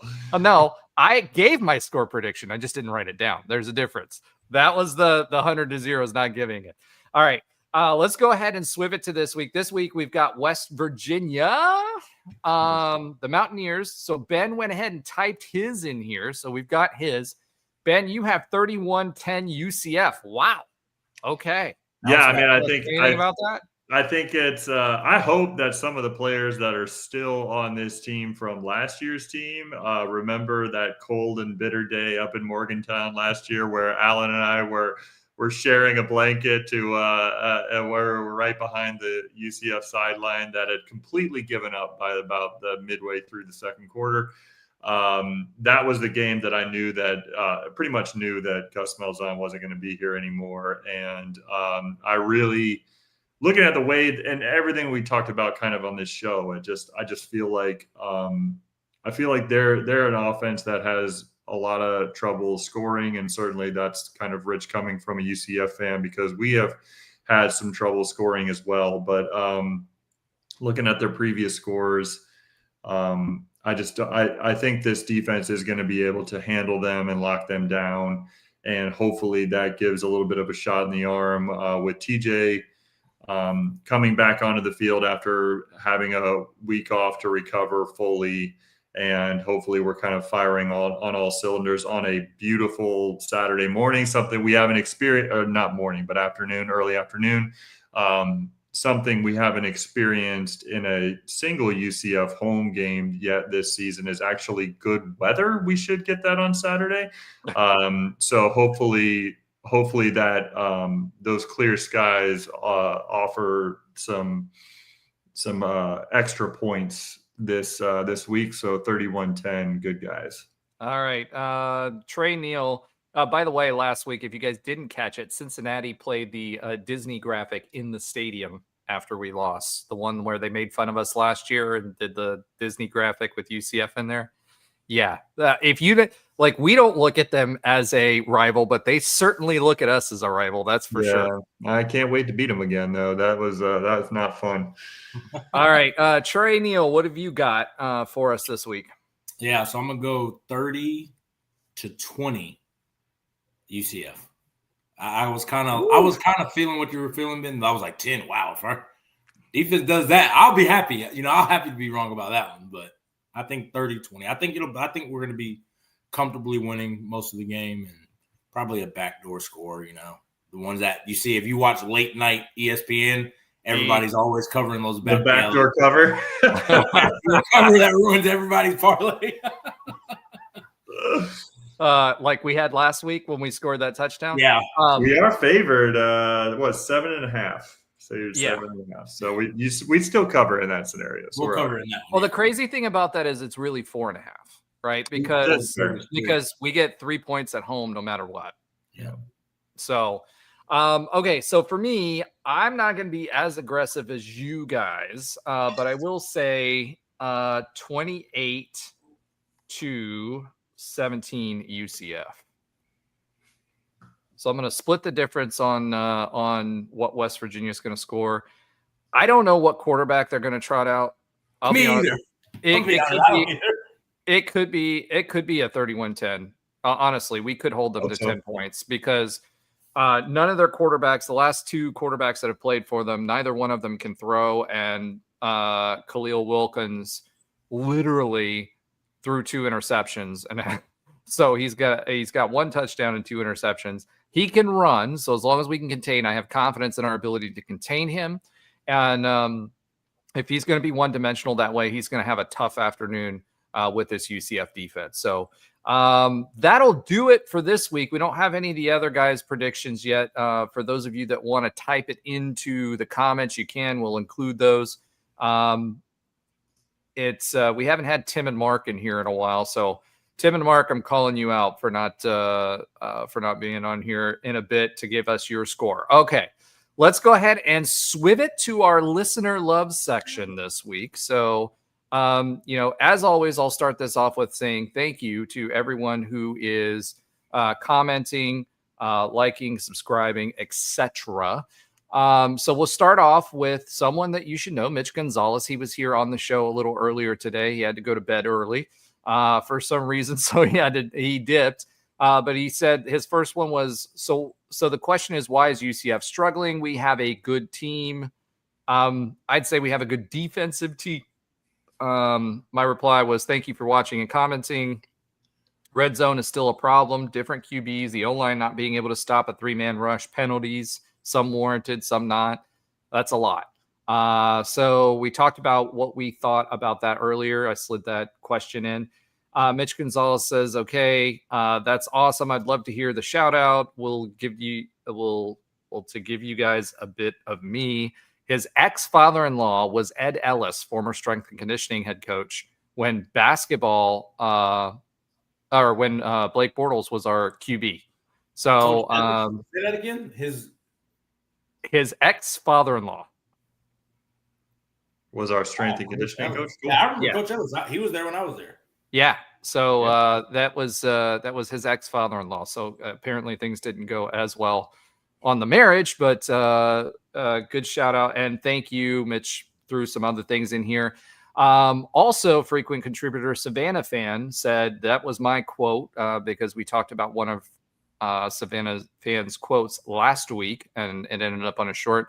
Gus never would have brought us to 10 wins. He was predictable and he was inflexible to adapt in game, and that's where we were talking about would you rather question. But most of all, Gus just didn't seem to have his heart in it. He seems less passionate and invested in UCF than Frost.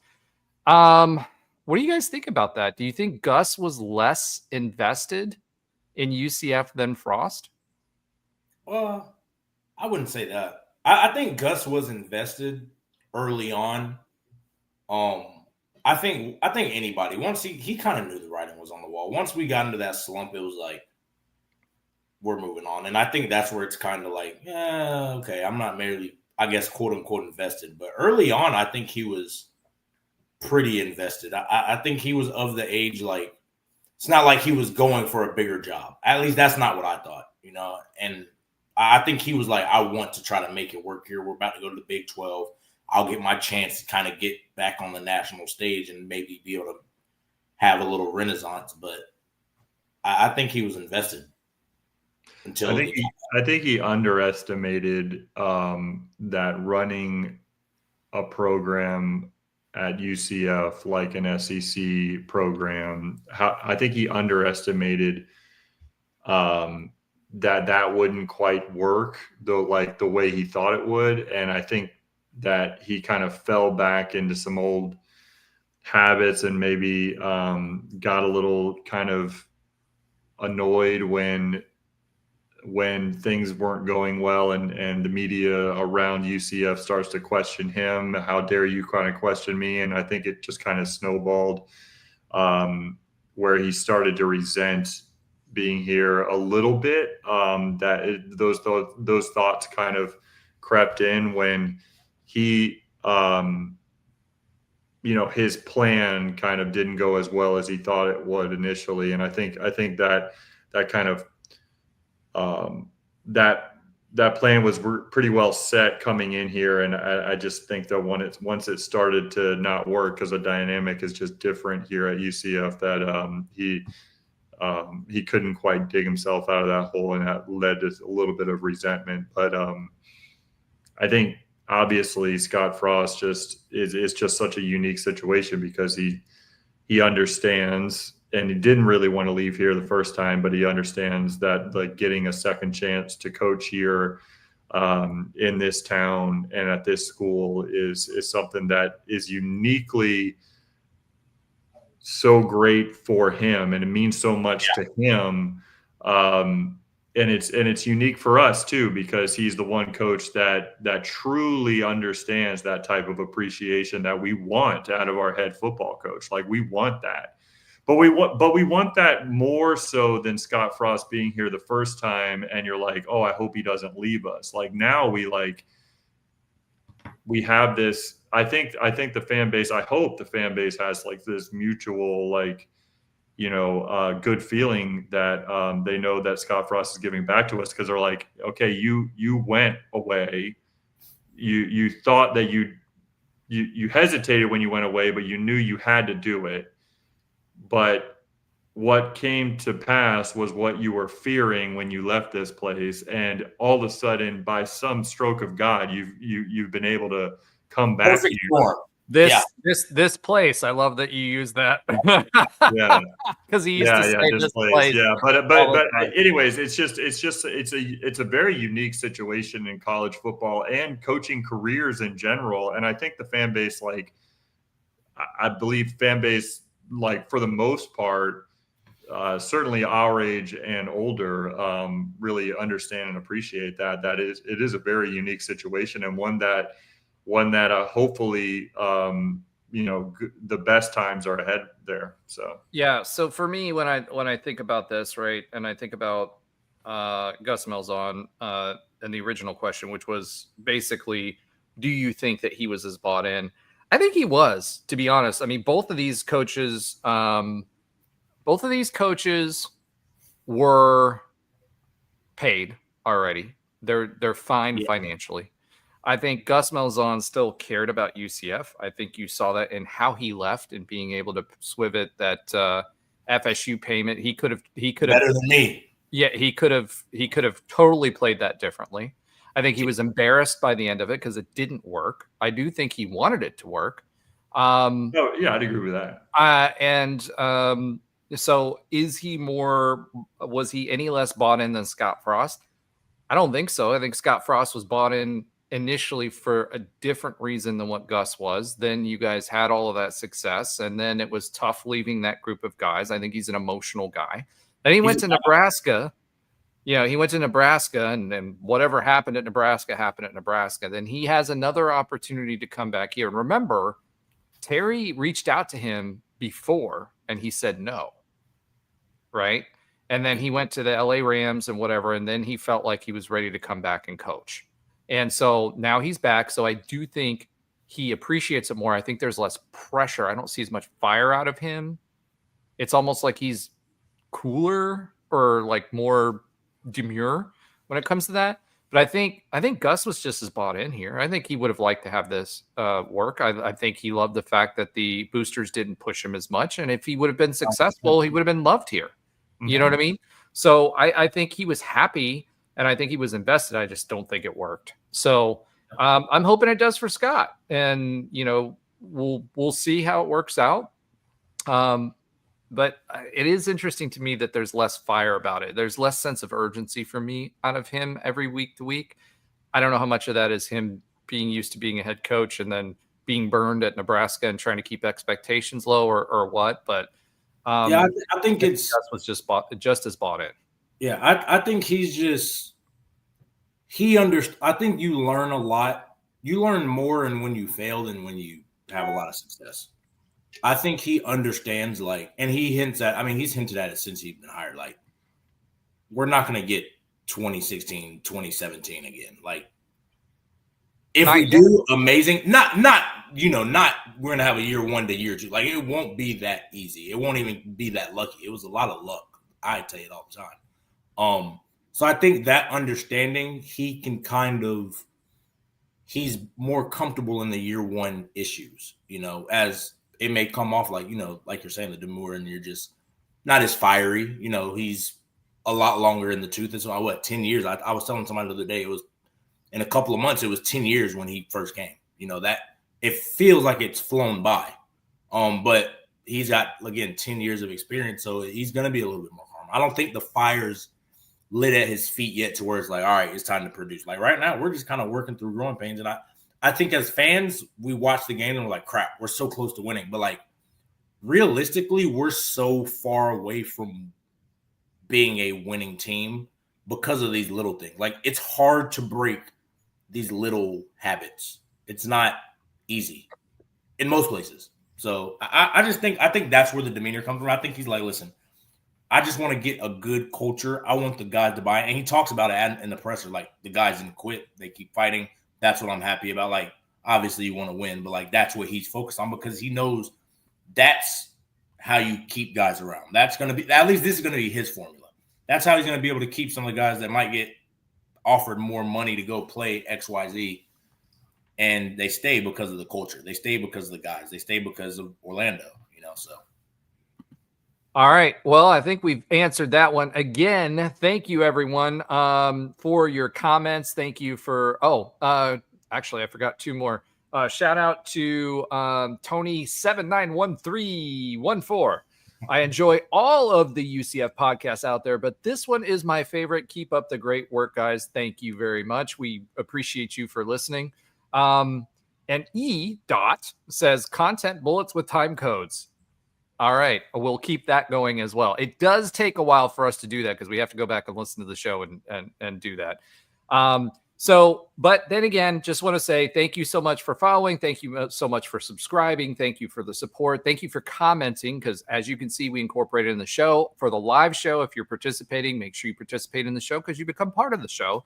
But just thank you all. Make sure you're liking, subscribing, and telling all of your friends because the more the merrier. And for those of you, the 5,162 of you that watched our content this month, hit the subscribe button. We don't monetize the show. It doesn't make us any more money, but it is important for us that you continue to do that so other people can find us. So thank you very much. All right, let's go ahead and swiv it one more time. We do not have Alan's oxymoronic stat of the week or Josh's sometimes funny fact of the week. Josh is still in Chicago. Or Chirac, as some people call it. He'll be back next. Week. Alan will be back next week as well. But let's go ahead and get a quick update on other UCF sports that Alan and Andrew do not watch, and probably Trey too. But that's okay. And there's a lot of good news to talk about this week. So for UCF women's soccer, they are now 8-2-3 on the season. Unfortunately, they tied again. If you notice, it didn't change from last week except that one on the end. We've got 3 ties this year. It was a 0-0 tie at Cincinnati. We were playing a lot more aggressive than them. We had a lot more shots on goal. They just were playing really defensively, and Trey really doesn't care because he just dipped out. But they were playing. We were playing a lot more aggressively. They were just playing defensively. And they also tied K-State 0-0. So we got to get some goals in the back of the net. Up next, we're traveling to OSU on the 16th at 8 p.m. And following that up at Houston at 2 p.m. on the 19th. Men's soccer are 4-5-1 after a huge, and I can't understate this enough, huge win at number 6 Georgia Southern 3-0. Not at that we played at home, but we beat Georgia Southern, number 6 in the country, 3-0. That's 2 games. They beat South Carolina last week as well. So they beat them convincingly. So again, this team seems to be finding its way. Their next game is at home versus Bradley tomorrow, Tuesday night at 7 p.m. So if you're seeing this later, it will have already passed. And it is senior night, so support the guys if you can. And then they'll be playing versus JMU at home on Saturday at 7 p.m. UCF volleyball is 11-6 after losing to number 11 TCU 1-3, and then following that up with a sweep of West Virginia. So hopefully that's a harbinger of things to come. 3-0, convincingly, 3-0. Next up, they're at Arizona on Friday at 6 p.m. Last week, we were giving you an update on women's golf tournament. During the show, they did end up finishing in first place in a field of 15 in the Illini Invitational. They'll be idle this week, but this was a really star-studded lineup. This wasn't just a rando tournament. We had UCF won against SMU, Auburn. SMU and Auburn both have really good golf programs, always have. Illinois, Indiana, Alabama, Michigan, LSU, Minnesota, Texas Tech, which also typically has Wisconsin and a few other teams. But that was a really good tournament, and they placed really well. UCF men's golf, who were playing, they were 8th at the time that we last spoke, but they finished the tournament at 6th at the Island at West Bay Collegiate, hosted by Florida Gulf Coast. They gained 2 spots, finished middle of the pack, but out of 10 teams, and they will be idle this week as well. And that is everything we've got for a quick update on other UCF sports that Alan and Andrew do not watch, and probably Trey too, which obviously was proven out. All right. That will do it for us this week. We covered a lot. We covered what's going. Oh, go ahead, Ben. Oh, yeah, I forgot. I get my one more thing this week, since it's just the 2 of us right now.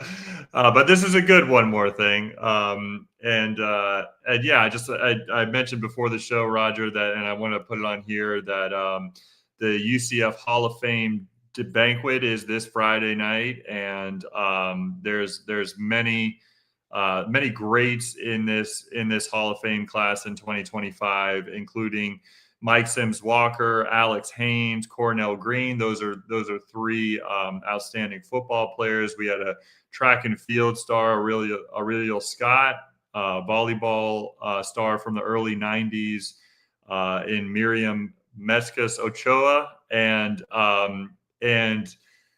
guys that a guy that I came into UCF with. I was a freshman. He was a junior college transfer, and just one of the best basketball players and human beings that I've ever played with. In Dexter Lyons is being inducted into the UCF Hall of Fame this weekend.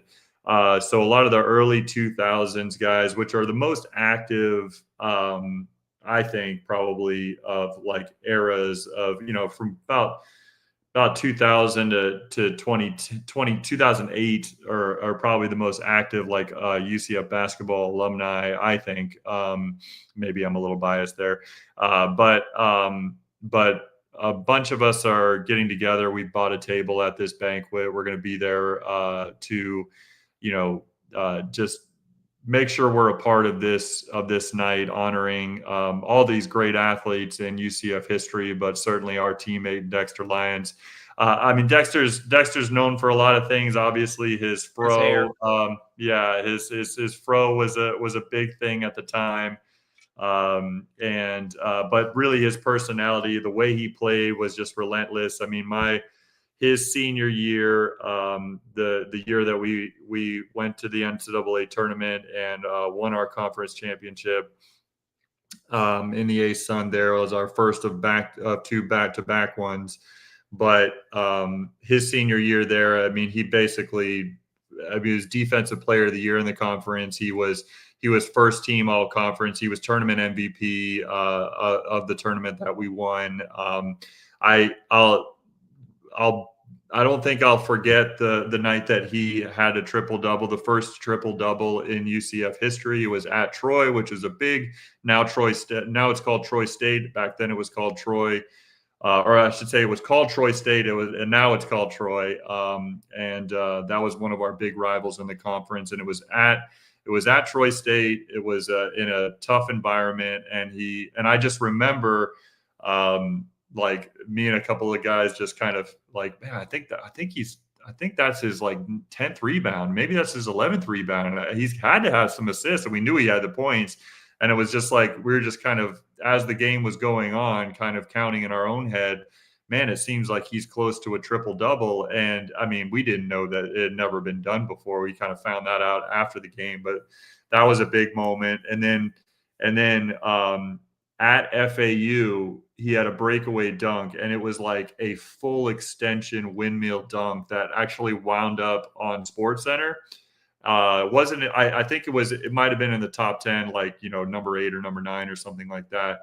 But like UCF fans nowadays, they don't think, like, UCF's on TV all the time, so they don't think about something like that as being that big of a deal. But like, for us at UCF, who like didn't even get games on TV hardly, even locally in Orlando, like that was just an unbelievable, like, that was an unbelievably cool thing that Dexter was part of the SportsCenter top 10 when he did that at FAU. So, certainly looking forward to celebrating him this weekend and all of the class. I mean, obviously a guy like Mike Sims Walker went on to have a great NFL career. But I just one last guy that I want to call out from this class is Alex Haynes. Alex Haynes was he was a sophomore, or excuse me, he was a junior when I was a freshman coming in at campus at UCF in 2002. He is already well established. He was the big man on campus. He was the big time running back that went on to break all the records by the time his career was done at UCF. He was the man on campus, and I came in as a freshman, and back then meal plan was on the other side of campus, we'd meet in that cafeteria, which is near the rec center. And Alex he didn't have to, but he would, he kind of came up and introduced himself early on in my freshman year. For some reason, he would just want to talk with me and ask me questions, ask me, get to know me, and he allowed me to get to know him. He was just the nicest guy, and I'll never forget that. He's just a good dude, man. He's a good human being, and I'm just so excited that he's being inducted into the Hall of Fame. In my opinion, it's well overdue. He's somebody who should be talked about as one of the best UCF football players of all time. And it's really cool that he's being inducted into this class with my teammate, my guy, and Dexter. So I'm excited to go this weekend and celebrate with those guys and celebrate with my old teammates. And it'll be a fun weekend introducing these guys into the Hall of Fame. It's pretty cool. Yep. We expect pictures and more interviews. All right. Yeah, no doubt. Congratulations to everyone who's being inducted. Obviously, that's a huge honor to do that. Crazy when you talk about Troy and all of that stuff. It was only 20 years ago. That shows how far and how fast UCF has moved up in the ranks of college athletics. And it's something that we need to remember too, right? Not saying that we shouldn't. I always said that wasn't an excuse. We won conference championships everywhere we went. This is the longest stretch that we haven't played in one since moving up to a new conference or at all. So the expectations are high of the athletics department in football, in basketball, in all the major sports. And we've had some success, but not all of it. We've had won championships in the Big 12, but we need to get the revenue generating sports going as well. Baseball looks like it's competitive. Football right now has some work to do. Basketball, I don't know. Who knows? Yeah, Who knows? I don't expect Johnny Dawkins to be here next year, so it'll be a rebuild there. Women's basketball, again, who knows? We lost our bigger players. It's not as supported. We lost our two best players from last year to NIL, to the portal. We brought some good players in again this year, but it's going to be, if you don't play together in basketball, it takes a while to get that going. So we'll see what happens this year. But that being said, we're all on the ride together. We'll hope to see you at homecoming. West Virginia is going to be a lot of fun. That's a must win. We appreciate everyone who follows us, conversates with us. Make sure to like, subscribe. Please tell your friends. Go Knights and Charge on. Charge on, baby. All right. Is that what we got to fill in this weird little time where we're